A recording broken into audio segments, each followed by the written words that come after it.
Adesanya spoke on Du Plessis. Now, you got to understand, this is all tied in with odds coming out favoring Adesanya, -600 to Strickland plus 400. Now, I'm talking about DraftKings, but it ties into a very interesting question. Can you sell a fight that the audience is so sure they know the outcome to?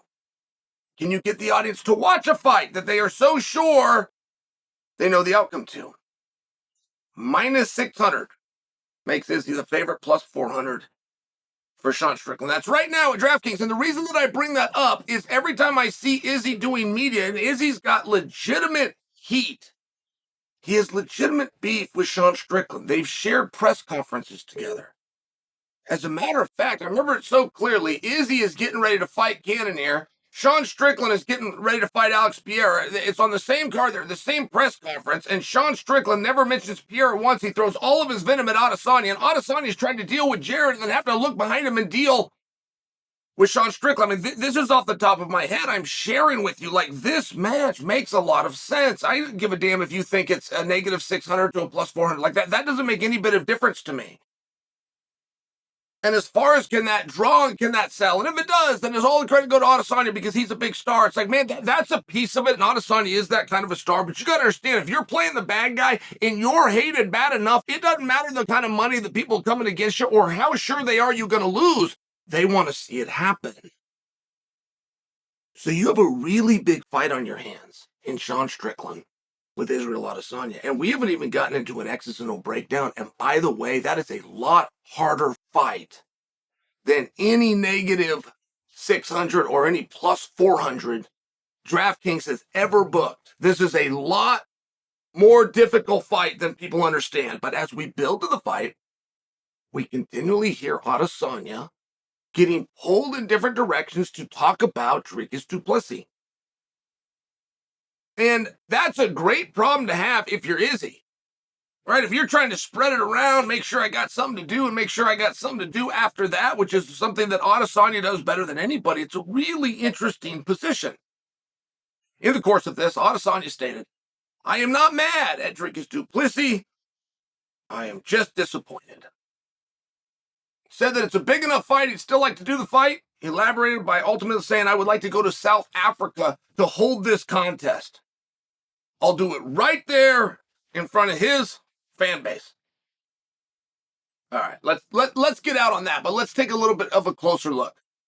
I had a gentleman come after me on YouTube. He came after me for me insinuating that Dricus Du Plessis is faking an injury. I resent that, but I don't deny it.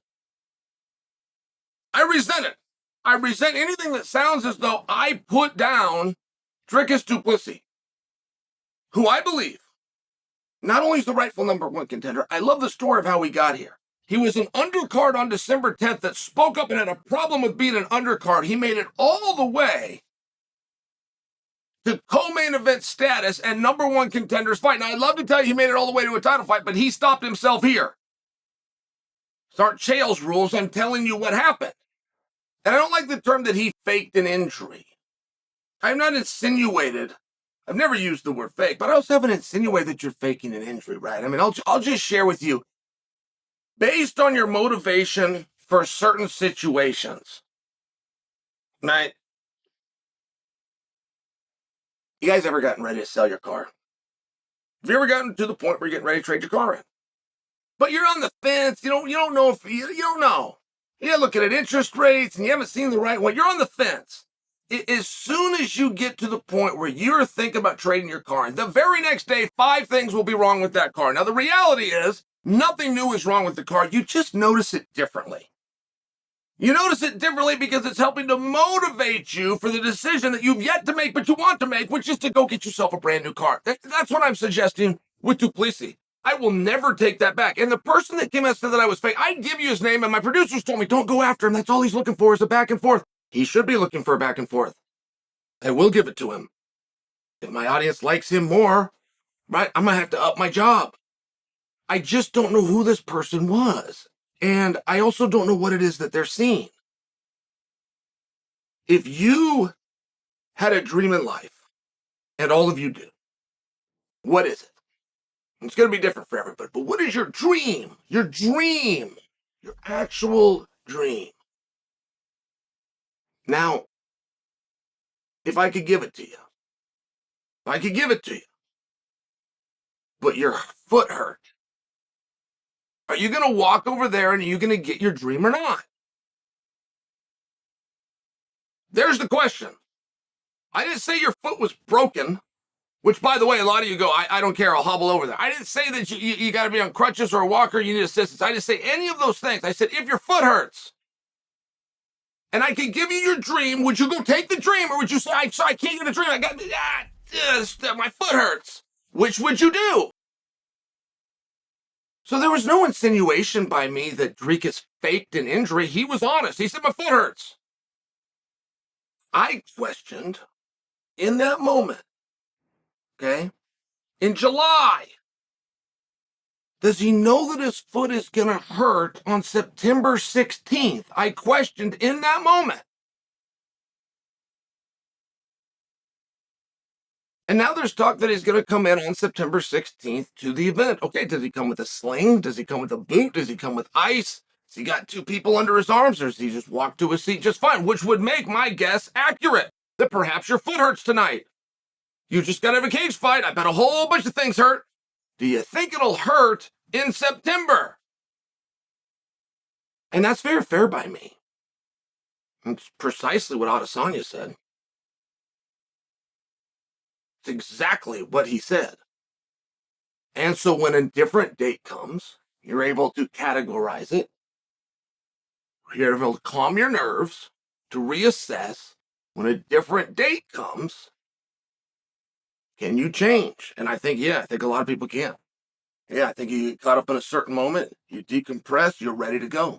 But what happens if Israel Adesanya calls Du Plessis into the ring? What happens if the odds makers at DraftKings are right? They've got it -600 favorite Adesanya. What happens if DraftKings is right and Adesanya wins? Do you believe in your mind, Adesanya, who's demanded that Du Plessis show up to this event, it's show up or else? Do you imagine that Adesanya is going to stand there and yell at Du Plessis from the cage? Or do you think that Adesanya is going to demand Du Plessis get into the cage and put Du Plessis in that exact same moment that made him want to sell the car in the first place? It's a very interesting spot. Nothing is done until it's done. I mean, nothing is done. You're a number one contender, you're getting a title shot. You are not a number one contender with a title shot until that cage door shuts, no matter what you've heard. And will Adesanya force Du Plessis to relive the same moment that hurt his leg in the first place? Will he force him to a face-to-face? Will he force him to do his part on the microphone face-to-face? While he's trying to get under his skin and he's trying to get out of his head and he's trying to rattle him. Because one thing Israel's not trying to do is get him to avoid the fight. He's just trying to get him to show up and fight with emotion. He didn't mean to back him down this far.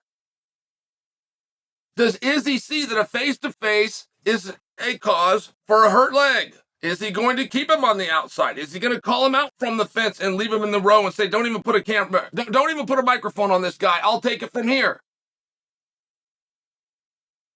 Right? I mean, if you want to fight, it's very different. Very different about how you go and pick it. And we haven't really seen this kind of a situation before. We haven't seen somebody get surprised with a face-to-face and change their mind. Now, they can change it back. But to have somebody insinuate that Chael says he's faking, I never used the word. That interview didn't happen. Sean Strickland versus Izzy doesn't happen. Had that interview of Izzy Adesanya versus Du Plessis not happened, it wouldn't matter that DraftKings has Sean a +400 and Izzy in -600 because that fight never would have been booked. That leg never would have been hurt. You'd have never heard about it if it were. So, Israel Adesanya, who does have infinite wisdom, is he going to recreate that and make that part of the litmus test that Du Plessis step in there and overcome his fear and do a face-to-face? Or is he going to let it slide? And that is what DraftKings and everybody else should really be taking action on.